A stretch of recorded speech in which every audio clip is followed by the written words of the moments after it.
Buenas tardes, soy Vanessa Navarro, periodista y conductora de este podcast que se llama Cuantas aran y cavan. Hoy es 14 de abril, es el Día de la República y se cumplen 95 años de la proclamación de la Segunda República y ¿qué quiere que les diga? Estoy en mi tierra, en Nerva, en la Cuenca Minera, y para mí es un honor hacer este podcast hoy desde el cementerio de la localidad, porque además es lugar de la memoria histórica. Y ahora les voy a contar por qué es lugar de la memoria histórica. Permítanme que hagamos un poco de contexto. Hace 95 años se proclamó la Segunda República y eso supuso la apertura de un proyecto político que situó en el centro la democracia, los derechos y una concepción avanzada de la convivencia basada en el derecho y la paz. 95 años después, una mirada cobra una nueva vigencia en un contexto internacional, que estarán ustedes de acuerdo conmigo, que está atravesado por conflictos bélicos, como vemos en Estados Unidos y en el loco de Trump, y sus constantes ataques a otros países por encima del derecho internacional. Miren, aquel 14 de abril de 1931 tuvo que amanecer distinto. Las calles se llenaron de banderas tricolor, de voces nuevas, de una alegría que no necesitaba explicarse. La caída de la monarquía de Alfonso XIII no fue solo un cambio político, fue la sensación compartida de que algo nuevo era posible.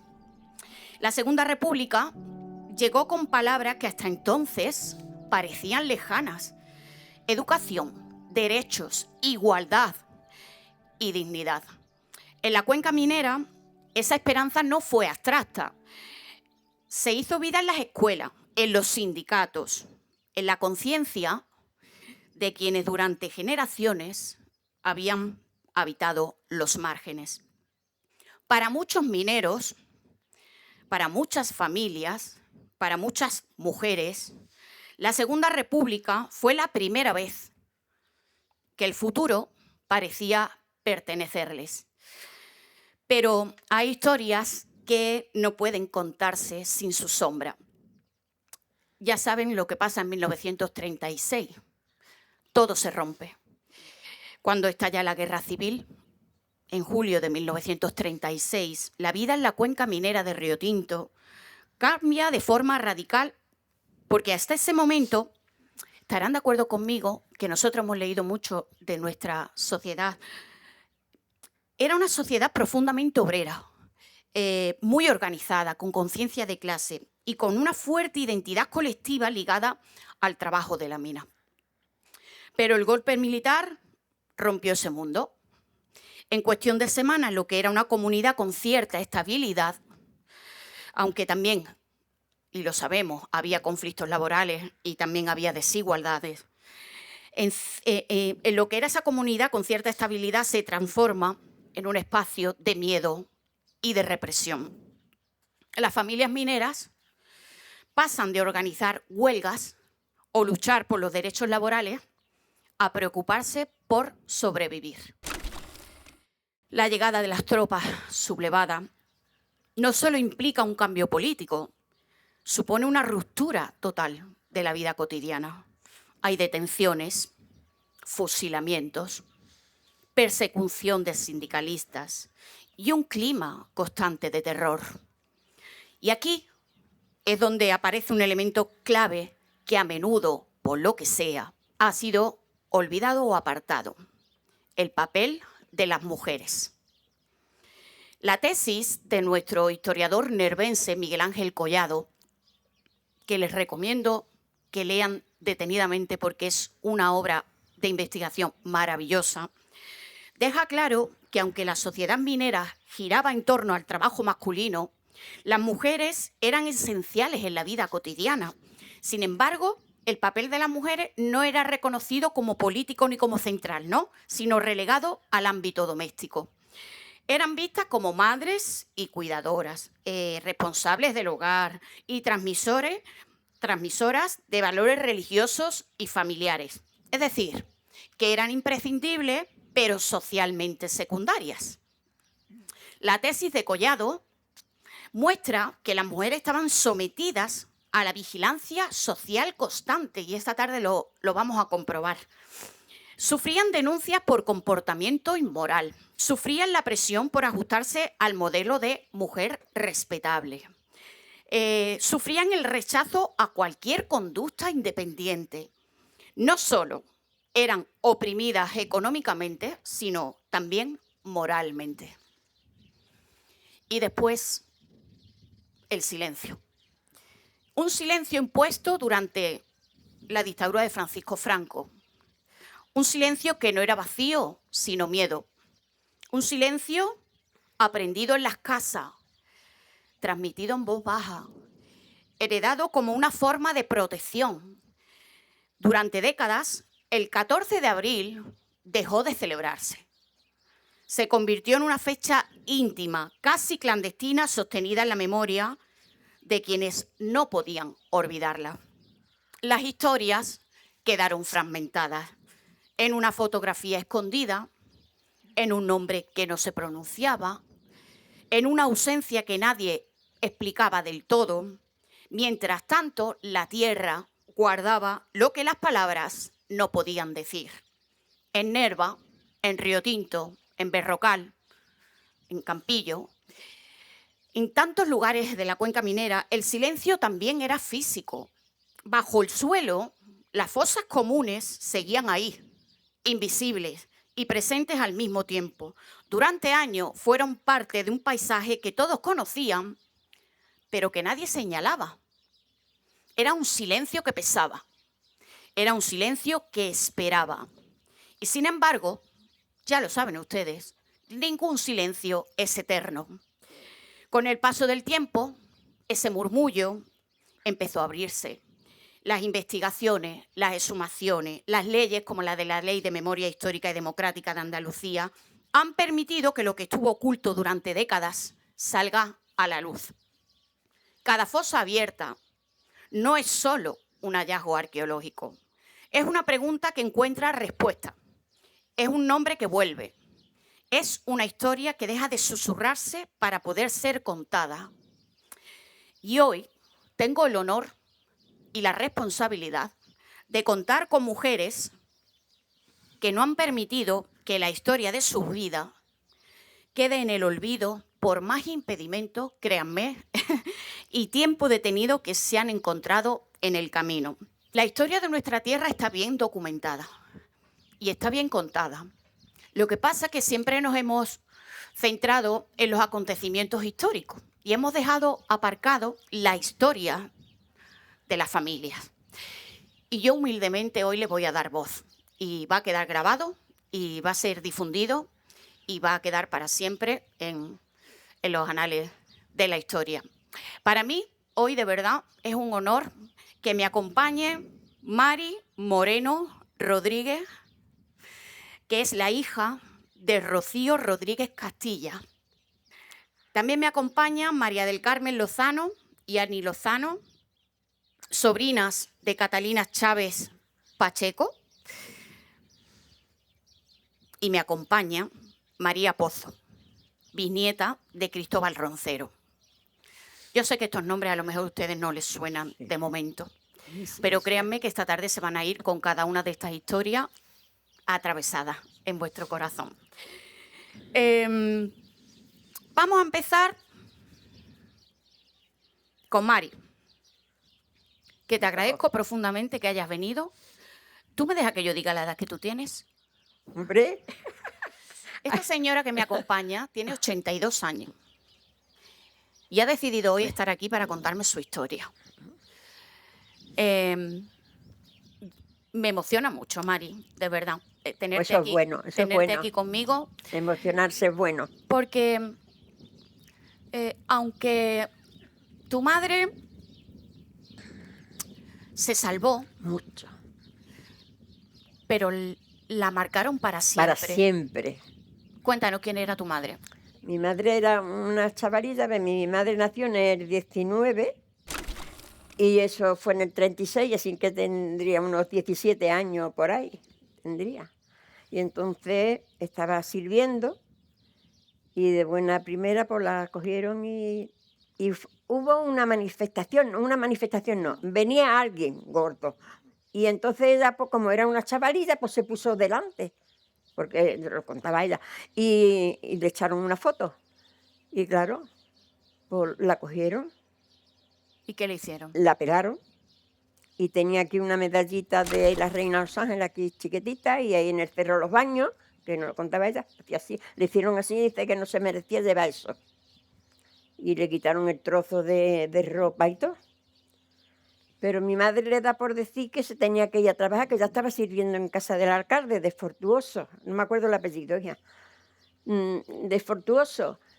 Y fueron allí a decírselo, y fue él, y se la llevaron a su casa.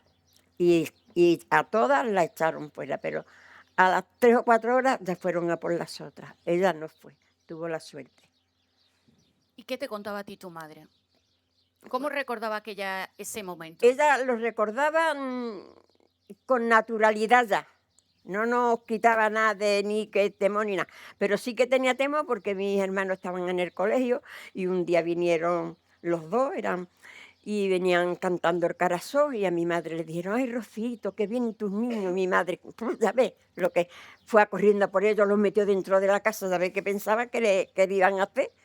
Y sí, con temor. Tenía fiebre, y todas las fiebres que tenía, que vienen a por mí, que me van a llevar y que vienen a por mí. Entonces eso se marcó para siempre, siempre. ¿Y qué te contó tu madre de la persona que la peló? Pues que estaba llorando. Ahora yo no sé si era un hombre o era una mujer o era quién era. No, una mujer seguro no era. No era exactamente, pero vamos, que estaba llorando y que a todas las que pelaron, a mi madre no le dieron purgante ni nada, nada más que eso porque tuvo la suerte esa ya, de estar allí. Pero le marcó la vida La para vida siempre, siempre. ¿Y tú cómo la recuerdas a ella? Hombre, yo muy trabajadora, muy limpia y muy de su casa. Y ya está. Muy bien. Mari, Muy feliz porque mi padre eran muy felices los dos, eran muy buenos los dos, y nos ha criado muy bien a los tres, muy bien. Mari, que tenía 17 años. Sí, claro, pues una vez era una chavalita y sin saber leer ni escribir, porque mi padre se fue a la guerra, ya después ya, claro, por ese tiempo también, me parece. Y mi madre le ponía, mi padre le decía, te quiero. Y mi madre, lo mismo que le escribía a él, lo ponía él por debajo. Lo ponía ella por debajo, porque no sabía leer ni escribir. Es decir, se mandaban cartas el uno al El otro haciendo lo mismo que él escribiendo. se calcaban la palabra te quiero. Sí. Bueno, ya ven ustedes que la historia de esta tierra no es solo a las personas que fusilaron. Mari es la hija de una pelona nervense. A mí, yo soy de las que piensa que a las palabras hay que darle el poder que les pertenece. Para mí la palabra pelona es despreciable. Primero porque eran ellos los que definieron cómo llamar a las mujeres, ¿no? Segundo, por la represión y la manera tan cruel y dañina con la que trataron a las mujeres, ¿no? Las desnudaban, las rapaban, le colgaban una ristra de ajo, le daban aceite de ricino y las paseaban. De hecho, hay personas que me han contado que luego había personajes de este tipo que se paseaban por el Paseo de Nerva contando lo que luego les hacían a las pelonas y que las llamaban rosas. Hoy he pelado a tal rosa, y las llamaban a todas rosas. Rocío Rodríguez Castilla, que nació en 1919 y a la que pelaron con 17 años, cada vez que se ponía malita y tenía fiebre, temblaba, vamos, no de la fiebre, sino de lo que había pasado. No lo expresaba nada más que en esos momentos. Después todo era bien, pero en esos momentos... Es decir, que la marcaron para siempre. Y fíjense, hay una conexión entre Rocío, la joven de 17 años, y la siguiente historia, que es Catalina, que es la tía abuela de las hermanas Lozano. Mari Carmen, Ani, ¿quién era Catalina? Pues Catalina era Pues mi tía y la hermana de mi madre. Y Catalina, pues como ella ha contado, fue también que mi madre siempre decía, fue a una concentración, una manifestación, alguien famoso vino. Que vino. Sí. Y ella fue. Y echaron una foto y en esa Salió. foto salió. Fueron a recogerla al Pozo de Bea en casa de su tía, se la llevaron y no la volvieron a ver. Fueron a avisar a su madre de que se la habían llevado. Ella corriendo fue a buscar a su tío, que trabajaba en el ayuntamiento de municipal. Y nada, cuando él venía camino del cementerio, pues escuchó los tiros. Cuando llegó, pues ya habían echado o lo que echaran, o arena, o con lo que... Y entonces el sepulturero le dijo que era la única mujer que había ahí y le indicó el sitio exacto, porque además es que había 3 cruces ahí. Y entonces la del medio, que era blanca, una cruz de madera, que seguramente se la puso su madre, porque su madre desde entonces se llevaba las horas ahí sentada. Mi madre lo contaba y se quedaba ahí como digo. Yo después he pensado, digo, bueno, me lo quitaron, pero aquí no me lo vais a quitar. Y mi madre, lo que yo me acuerdo de que mi madre no habló de buenas a primeras, sino que fue poquito a poco, primero con mi hermana y después ya nosotros, y sobre todo cada vez que veníamos al cementerio, porque siempre le traía flores. Y claro, y ella era muy repetitiva en la historia y ella ya empezó a contar y entonces nosotros empezamos a preguntarle, ¿pero por qué? Pues fue por esto. Y Ani, Catalina fue entonces la primera mujer fusilada en Nerva. ¿Podríamos afirmarlo? Porque fue De su fusilada edad. el 26 de agosto. De su edad creo que sí. Yo no sé si hubieron más mujeres más mayores, pero de la edad de mi tía creo que fue la única más joven. Y Catalina y Rocío coincidieron. vivían en la misma calle. Sí. Es decir, imagínense el momento, ¿vale? Imagínense el 26 de agosto cuando entran las tropas sublevadas en Nerva y empiezan a registrar casas y se llevan a estas 2 criaturas de 17 y 18 años al barrio, al Cerro Los Baños, en principio, tal como cuenta Mari, y allí las denigran, ¿vale? Las pelan. ¿A vosotros os consta que a Catalina la pelaron? No sabemos. No sabemos. Es No que sé. Catalina ya no volvió a su casa. Claro. Catalina no volvió. Catalina ya desapareció. Mi madre tampoco vive para decir, porque a lo mejor ella estaba allí con ellos y a lo mejor, pero ya tampoco, ella no ha dicho nunca nada de ella, que ni que la pelaran ni nada. Catalina, pero era del barrio y nos conocíamos toda la gente. Pero Rocío sí nombraba a Catalina. Claro. ¿Qué decía de ella? Qué pena que se la han Hombre, llevado, que se ¿no? la han llevado y claro, es que mi madre tuvo mucha suerte. Es que tuvo mucha suerte. Bueno, no dentro diría de yo lo tanta suerte, porque si te marcan la vida... Pero, Bueno, pero no le se la salvó la quitaron, vida. le salvó la vida. Hombre, Ya. le salvó la vida. Y le salvó la vida trabajar en la casa del alcalde. Tengo aquí que vuestra madre, Juana, con más de 90 años, seguía teniendo miedo y nunca dejó que fuerais a una manifestación. Sobre todo ella, ¿verdad? Aquí ¿Qué os como- contaba vuestra madre? Pues mi madre le daba mucho miedo porque yo tenía que ir a las manifestaciones porque en la empresa siempre había problemas y siempre teníamos que estar en la calle y siempre... Y la pobre decía, tú no vayas, que mira lo que le pasó a mi hermana, ¿por qué tienes que ir tú? Que vaya tu marido. En fin, que ella eso la ponía nerviosa. Normal. Y ya ves, yo tenía a mi hijo que lo llevábamos en el carrito en las manifestaciones. Vamos, de eso tiene que tener Aragón fotos de la cabecera con los carros. Y ella siempre me decía, niño, no te lo lleves. Y si vas, ya ella ya más convencía, porque la pobre diría, aquí es lo que hay. Convencía de, si vas, no te lo lleves y tú no vayas de las de adelante, siempre de las del medio y si puede ser por la esquina que tú puedas correr. Y ese miedo lo ha tenido ella siempre.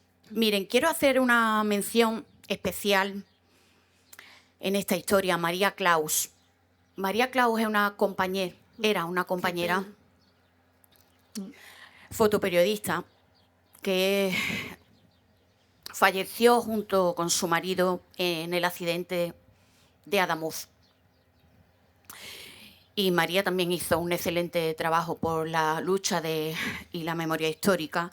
Y en su libro, Donde no habite el olvido, que también he consultado y que también he leído, decía que Catalina había acudido a la protesta como tantos otros vecinos y vecinas de Nerva los días previos a la rendición. Maldito sea aquel 26 de agosto que nos arrebataron a Catalina Chávez Pacheco con tan solo 18 años. Claro, sí, sigan. Sí, bueno. Y aquella madrugada del 26 de agosto, todo cambió porque el alcalde, José Rodríguez González, decidió abandonar, entiéndanme la palabra abandonar, por favor, abandonar Nerva en evitación de más sangre, junto a otros dirigentes, y encargó a un comité de paz comunicar a las tropas sublevadas que podían entrar en el pueblo sin resistencia.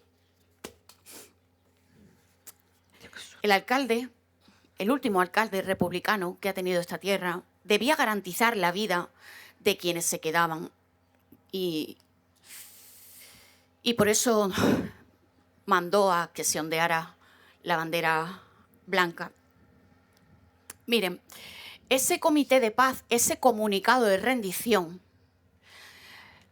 el alcalde republicano de Nerva lo escribió en esa mesa. Por eso hoy está aquí presente. En ese comité de paz estaba un hombre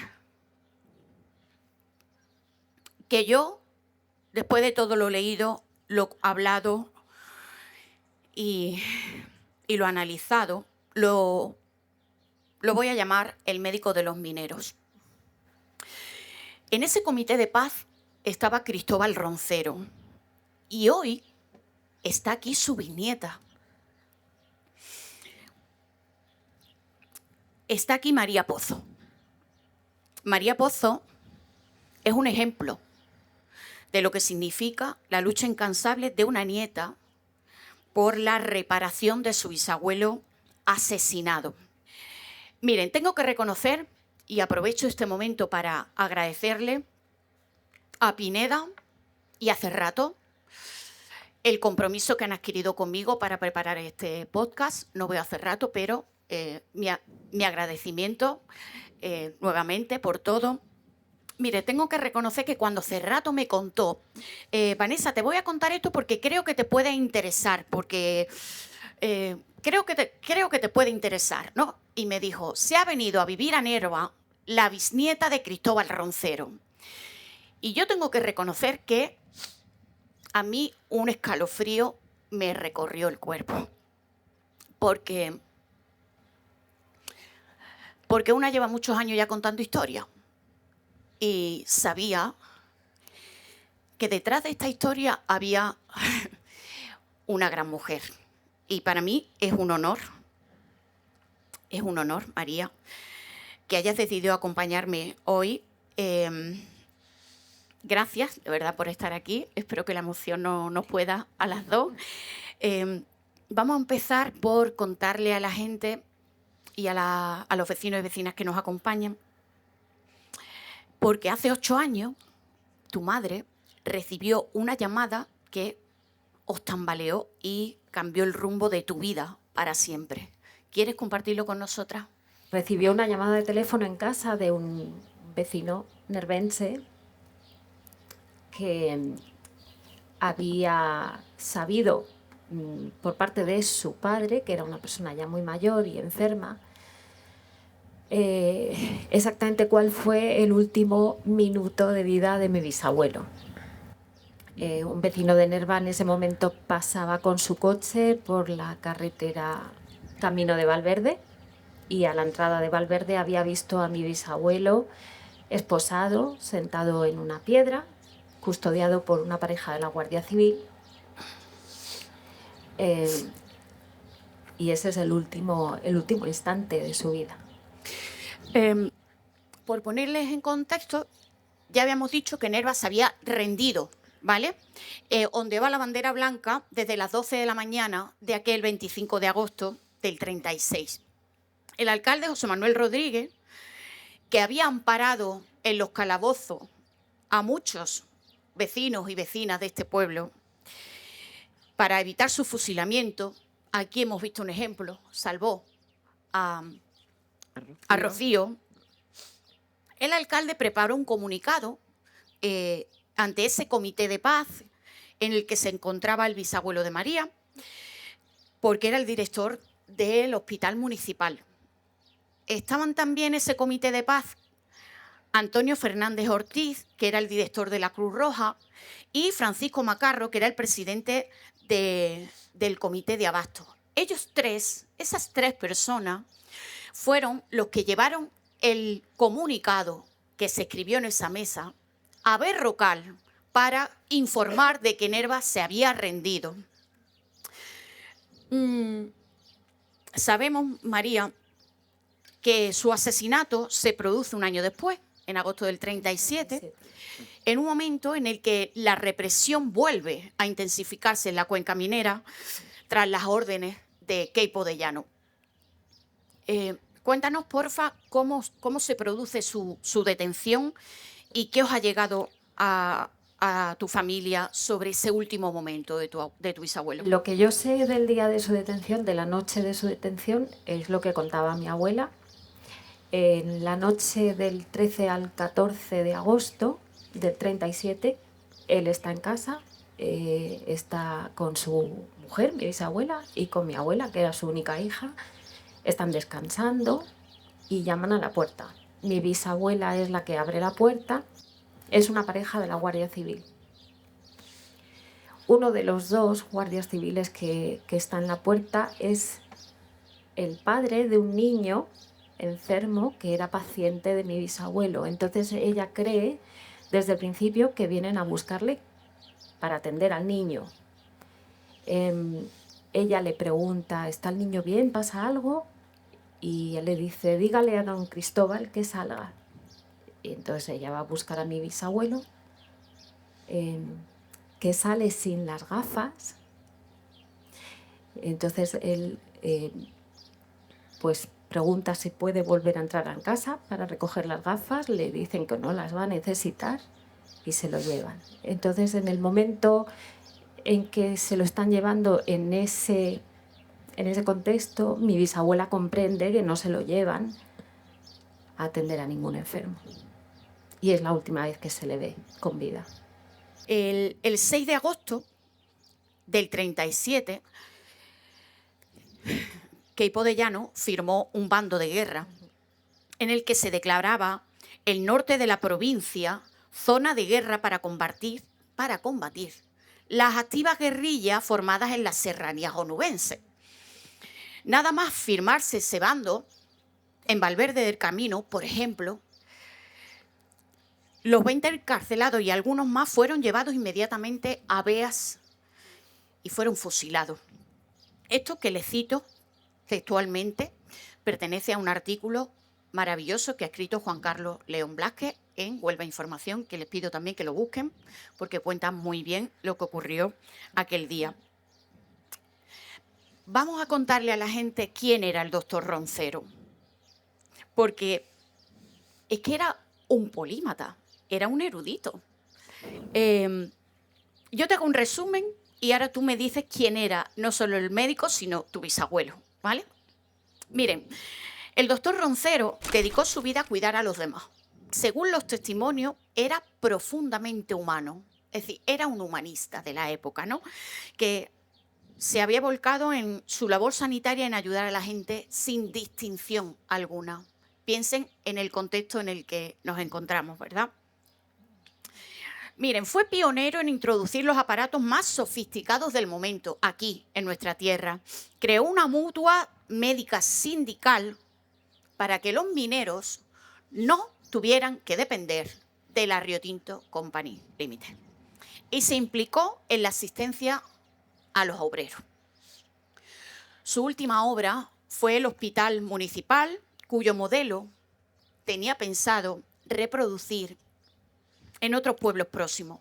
Se trajo médicos de Cádiz, que ejercieron por toda la cuenca minera, y se implicaba en intensas actividades culturales de Nerva. Tu abuelo no solo era amigo de Concha Espina, era también amigo del premio Nobel Juan Ramón Jiménez, con quien se escribía cartas, o con José María Morón, y componía poesía. Pues, Era íntimo amigo de Vázquez Díaz y de José María Labrador, que lo pintó. Y hacía ilustraciones y dibujos satíricos, y también colaboró con el mismísimo maestro Roja, haciéndole letras para sus partituras. El doctor Roncero, en 1914, María había creado una mutua médica para los obreros apoyado por el sindicato de la UGT y el Partido Socialista. Hay algo especialmente duro en su historia, que es que no es que fuera asesinado, sino que nunca, hasta el momento, se ha encontrado su cuerpo. Cuéntanos cómo era tu abuelo. Sí, de todas esas poesías que has visto, ¿cómo lo describirías tú como bisnieta? Yo solamente te podría decir cómo lo describía su hija. Su hija decía que era el más guapo, el más listo, el más bueno, el más alto, el más todo. Yo supongo que fue una persona que trató de hacer el bien, que trató de mejorar la vida de sus vecinos y hizo todo lo que pudo para que el sistema de salud fuera accesible, fuera gratuito. Yo creo que eso ya dice mucho. ¿Qué falta nos hubiera hecho ahora mismo un Cristóbal Roncero, verdad? Yo creo que hubiera liderado la marea blanca andaluza. María, ¿qué ha significado esa ausencia en vuestra familia? Y, por favor, cuéntanos qué haces aquí. Bueno, su ausencia, igual que hemos comentado todas, marcó totalmente la vida de mi abuela a partir de ese día. La de mi bisabuela, por supuesto, también, pero nunca la conocí, entonces tengo menos referencias en ese sentido. Pero a mi abuela le dio la vuelta a la vida como una tortilla.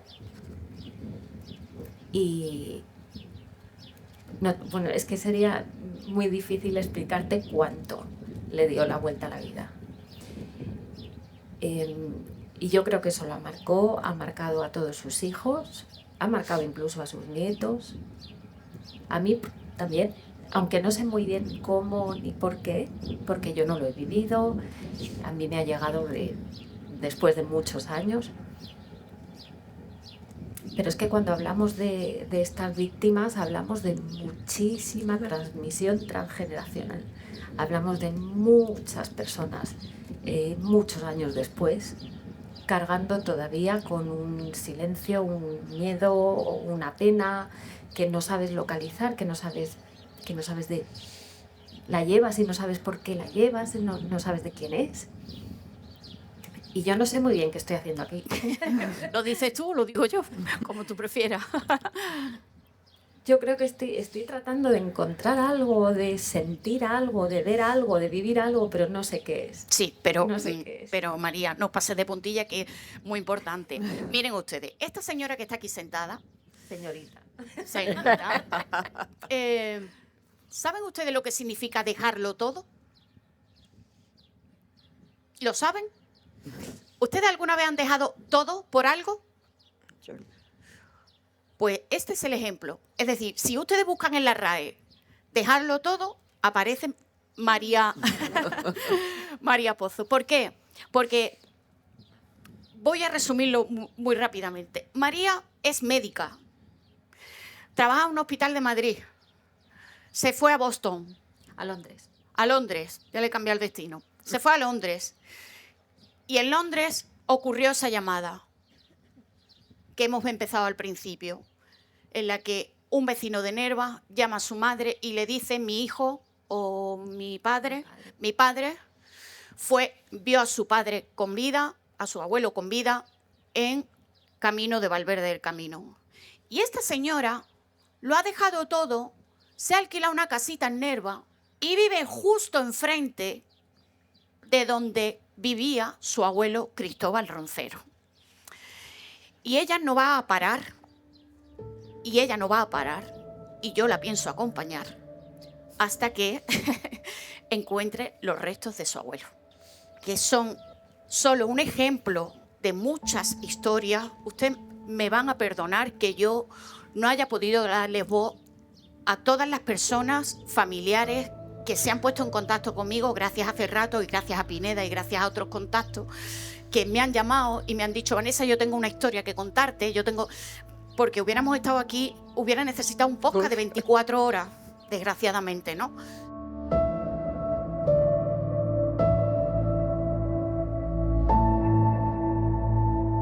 Ahora le voy a dar voz a la ciencia y por eso es un honor contar en este capítulo de Memoria con Voz de Mujer con el arqueólogo Andrés Fernández y con la historiadora Maribel Brenes. El libro La memoria vindicada, en 1936-1939, estudio de la memoria histórica en la cuenca minera del Río Tinto, de Alfredo Moreno, que es de Mina del Río Tinto, y Gilberto Hernández, que es del Campillo, parece ser la investigación más exhaustiva sobre la represión en esta comarca, ¿no? Está basada en fuentes como registros civiles, expedientes judiciales, sumarios por rebelión militar y las fosas comunes de la cuenca minera. Y según este estudio, las víctimas documentadas entre 1936 y el 39 rondan las 1000 personas para toda la comarca, siendo los nervenses y las nervenses las más castigadas, con 336 víctimas. Pero ahora corregimos. No vamos. Esto es lo que recoge el libro de la memoria vindicada. Sí es verdad que Andrés, cuando inició los trabajos de sumación en 2019, aquí en Nerva, en estas fosas comunes, según la investigación previa, Andrés había documentadas ¿cuántas víctimas? Cuando empezamos, digamos, la primera fase, que es indagar y localizar, ver las pruebas tangibles para delimitar la fosa, aunque ya por la memoria colectiva de los nervenses estaba marcada, lo primero que hacemos es tirar de bibliografía y nos encontramos con la investigación que estaba en curso de estos hombres. Bueno, agradecer que nos facilitan esa información y ellos nos dan ese listado nominal de personas que pudieran encontrarse en esta fosa. Siguen en curso, incluso tenemos una de las víctimas inscrita en el registro civil, que la viuda la inscribe y después termina en Córdoba con otro juicio y tal, pero bueno, entonces hay que beber de las fuentes primarias que arroja esos números, esos datos, pero también tenemos que tener en cuenta que toda la documentación que se generó en aquellas fechas no ha llegado a nuestros días. Entonces tenemos que ser sensatos, coherentes con la historia. Durante décadas, Andrés, Maribel, el silencio cubrió la tierra. Y estaréis de acuerdo conmigo que cuando se abre una fosa aparece la verdad, ¿no? Y la ciencia aporta verdad. Y me gustaría que contarais desde vuestra disciplina qué ha demostrado la arqueología sobre lo que ocurrió aquí, en la cuenca minera.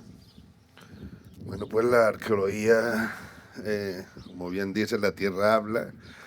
Y aquí, curiosamente, que no suele ser lo habitual, porque estamos hablando de enterramientos clandestinos, adquirimos con la fosa prácticamente el primer día. A escasos 40 centímetros de quitar de esa primera pica, pues nos empiezan a salir los restos óseos de depósitos colectivos, de objetos, y que nos indicaba que estaba la fosa, que suelen tener en otros sitios, en otras fosas, más profundidad, pero en este caso no, estaban a flor de tierra. ¿Y qué nos habla? Bueno, pues nos dice la masacre, ¿no? Los asesinatos y arrojados de esa manera en las zanjas que se abrieron el profeso para albergar estos cuerpos, que fueron literalmente arrojados como lo hemos ido encontrando, como se han presentado. Y la Tierra nos podría confirmar también lo que la historia cuenta, y que fue una represión sistémica lo que ocurrió en la cuenca minera. Sí, bueno, las investigaciones, como bien ha dicho Andrés y tú también, siempre se empiezan antes de un trabajo, y si se está investigando, como era el caso de Alfredo y de Gilberto, y que se portaron genial con nosotros, nos aportaron muchísimos datos, nos ahorraron mucho tiempo de investigación, que es dinero público, hay que tenerlo en cuenta. Y bueno, claro, los procedimientos militares, también el archivo de la fundación, que ellos lo trabajaron con las fichas Taylor. Pues las fichas Taylor, lo único que, por ejemplo, te decía que tales personas no habían acudido al trabajo.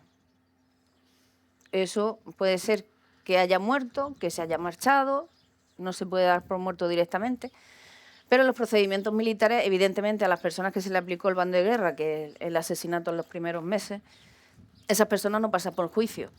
Pero los que regresan en el 37, tras la publicación del que no tenga las manos manchadas de sangre, puede volver, que no le va a pasar nada, lo cual era mentira, sus juicios sí hablaban de esas personas que se le había aplicado el bando de guerra. Entonces, por ahí vas haciendo un listado.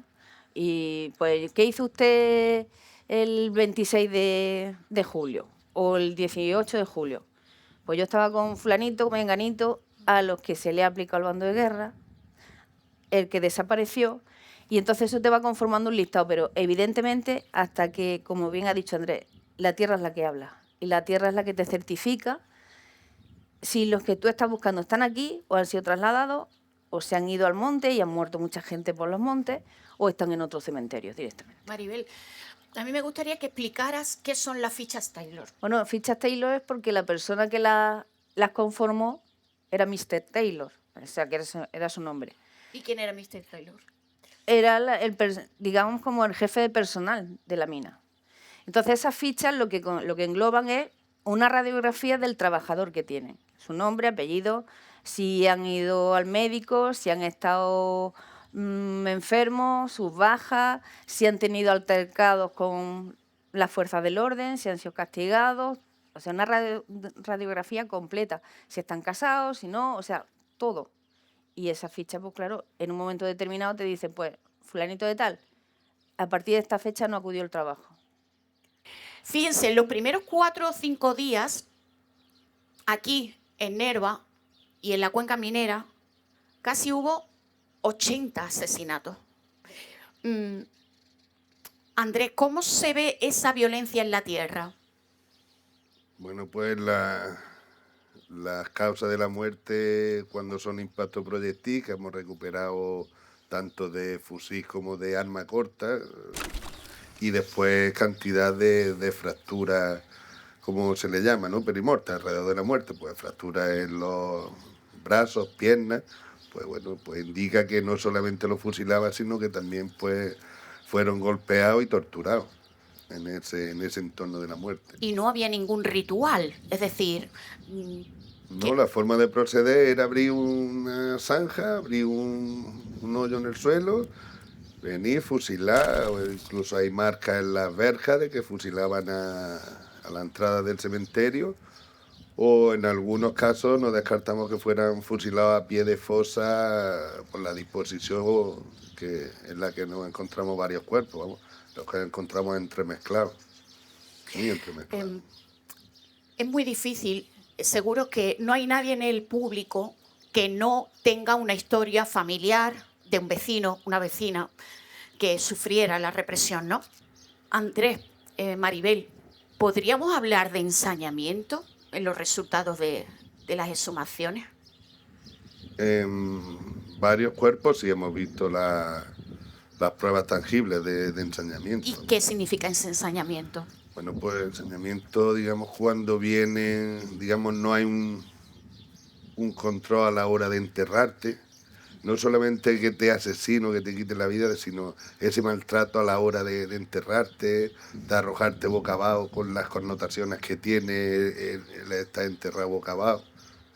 Un enterramiento ritual o como tradicional, enterrado boca arriba, ¿no? Pues encontrarte los cuerpos de distintas formas, pues ahí ves ensañamiento y esa cantidad de fracturas en los huesos y... Y Es me, decir, que- me viene también a la cabeza, bueno, cuando van amarrados, por ejemplo, Sí, o el cuerpo que no recuerdo cuál, que tenía un montón de impactos, uno solo, pero tenía sobre todo en el cráneo, que no recuerdo ya qué cuerpo 5 o era. 6 proyectiles, sí, vamos, O sea, sí. que ese sí. Es decir, que sí hay voluntad clara de castigo. No solo querían exterminarnos, sino aterrorizar a toda la comunidad. Y las mujeres también fueron objetivo directo. Andrés, Maribel, en Nerva encontramos un dato clave, que es no solo que seamos la segunda, la fosa más grande de Andalucía, estamos en la segunda fosa común de Andalucía con mayor número de mujeres jóvenes asesinadas. Después de Campillo, Málaga. Bueno, en Campillo, Málaga, como que estamos el equipo trabajando allí, el número de víctimas féminas supera Nerva en porcentaje, vamos, digamos, con el centenar que hemos recuperado allí, sí estamos en el 26%. Aquí los datos que tenemos es menor. Y tenemos muchos cuerpos en los que no hemos podido diagnosticar, identificar el sexo, porque esta tierra, como bien sabéis, la acidez que tiene, ese pH tan bajo, digamos, la misma tierra desmineraliza los restos óseos, entonces, bueno, pues pierden Propiedades. material, incluso a la hora del ADN, el sacarle ese perfil genético a los restos con esa pérdida de colágeno, pues eso dificulta mucho, muy mucho a la hora de poder identificarlo. Maribel, como historiadora, ¿qué aporta que el 20% de las personas exhumadas aquí en esta fosa común fueran mujeres y además jóvenes? ¿Qué aporta como parte de la represión a la cuenca minera? Bueno, más que aportar, te refleja que evidentemente la población de Nerva tenía esa idiosincrasia muy politizada, tenían su cierto nivel cultural y sabían defender sus derechos, con lo cual ya desde el 34, con la huelga de octubre del 34, ya estaba mucha gente señalada y los listados estaban hechos. Las manifestaciones continuas que se hacían, porque estaban defendiendo sus derechos, las mujeres no eran menos que los hombres. Y claro, pues llegado el momento, se sabe que cuando no hay un frente de guerra, lo que hay es una represión por puro odio entre vecinos. O sea, que se aprovecha esa coyuntura para quitarte de en medio a mucha gente. De hecho, también el caso de que, por ejemplo, habiendo aquí en la calle Piarrás, si no me equivoco, que había un prostíbulo, había varios, pero arrasan con uno de los prostíbulos y se llevan a todas las mujeres por delante. Entonces, aparte de la política, es que había mucho odio entre los vecinos. Es decir, que lo que se demuestra es que hubo una represión también desde lo social. Sí, en la zona donde no hay guerra, evidentemente son motivos personales. Y el que viene de fuera a matar no sabe quién tiene que matar. O sea, que el vecino es el que señala, pues, esta, y por ese motivo. Y de hecho hay hasta matrimonio aquí enterrado. E incluso recuerdo una familia, padre, madre, el hijo y la hija. O sea, que es aprovechar la coyuntura para quitarte gente de en medio. ¿Y ahora qué queda? Ya sé que estáis exhumando la fosa común de Río Tinto, pero ¿qué queda ahora? Es decir, una vez que se exhuman los cuerpos, ¿qué queda? ¿Qué se puede hacer? Bueno, el siguiente paso es entierro digno, que no lo han tenido después de esos casi 90 años. Y bueno, una forma de reparar ese listado nominal de víctimas junto a ese panteón común. El ADN que siguen trabajando. Luego también hay que tener en cuenta el tema de que la muestra biológica del donante ya nos estamos yendo a nietos, bisnietos, y eso separa mucho del ejecutado, que los suyos sean hijos, Pero claro, vamos tan tarde que se pierde. En esa línea del tiempo se pierde. Pero en el caso de enero hemos tenido hermanos, que es lo También, menos frecuente, hermanos como el caso de Sí, sí, de sí, sí. tener esa muestra.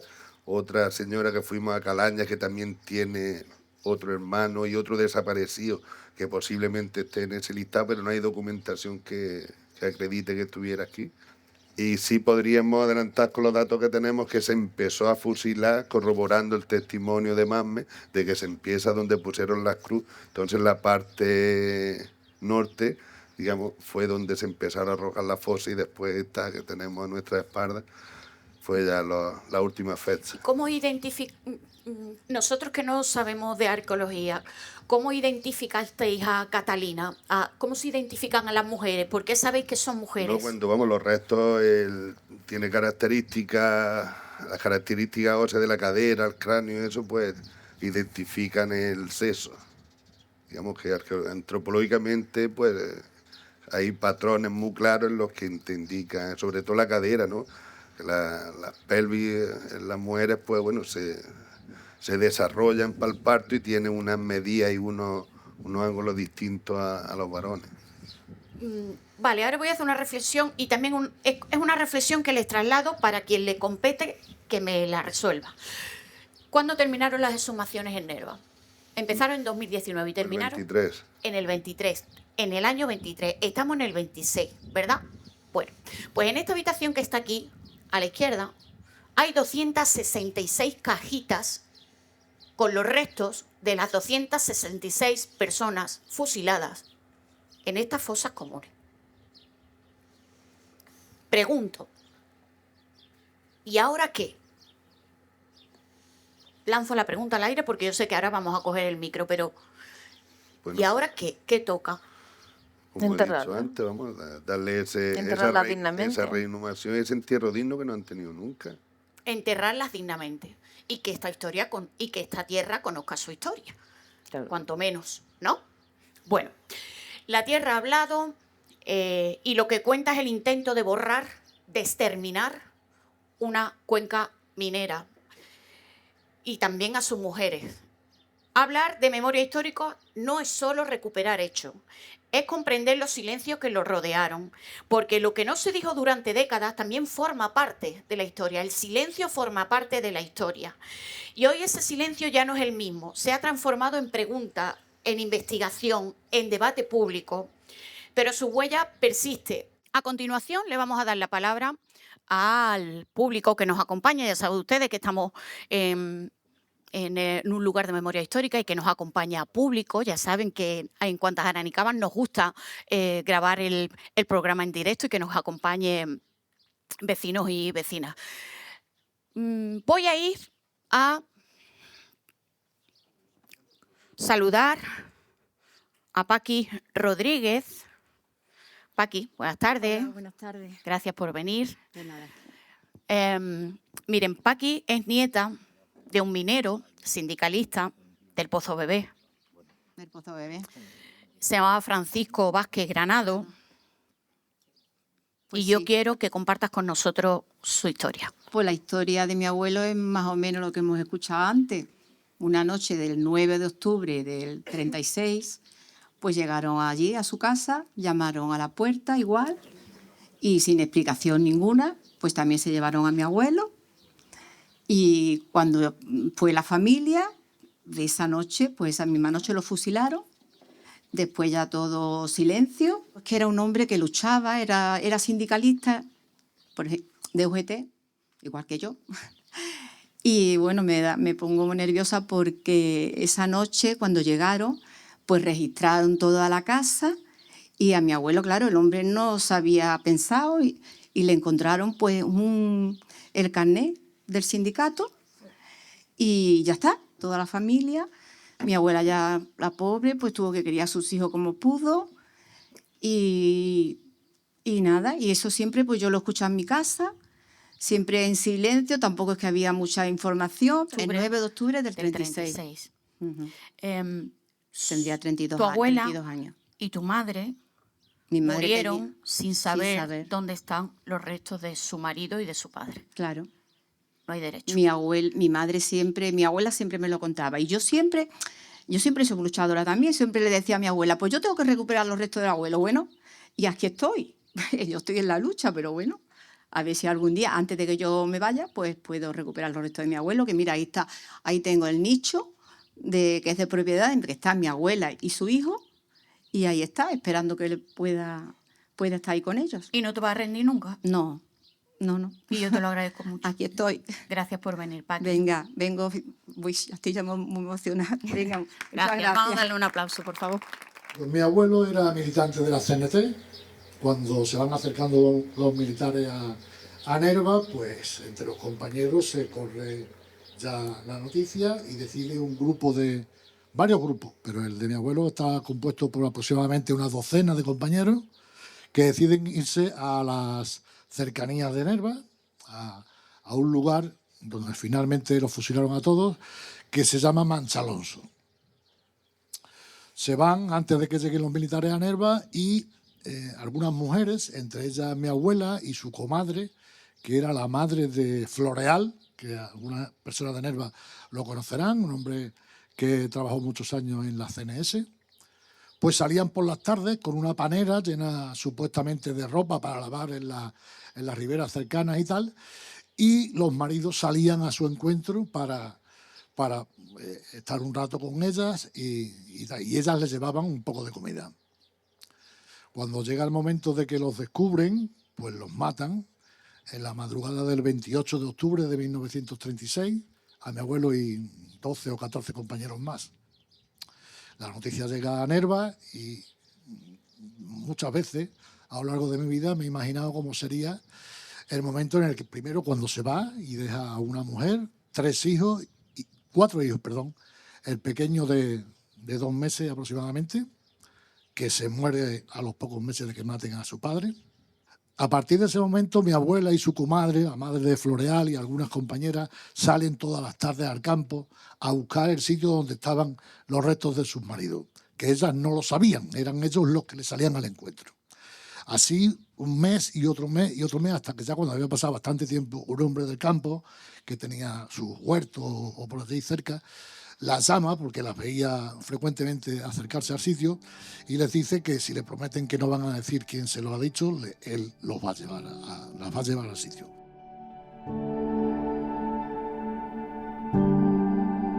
Hay historias que fueron enterradas, pero no desaparecieron.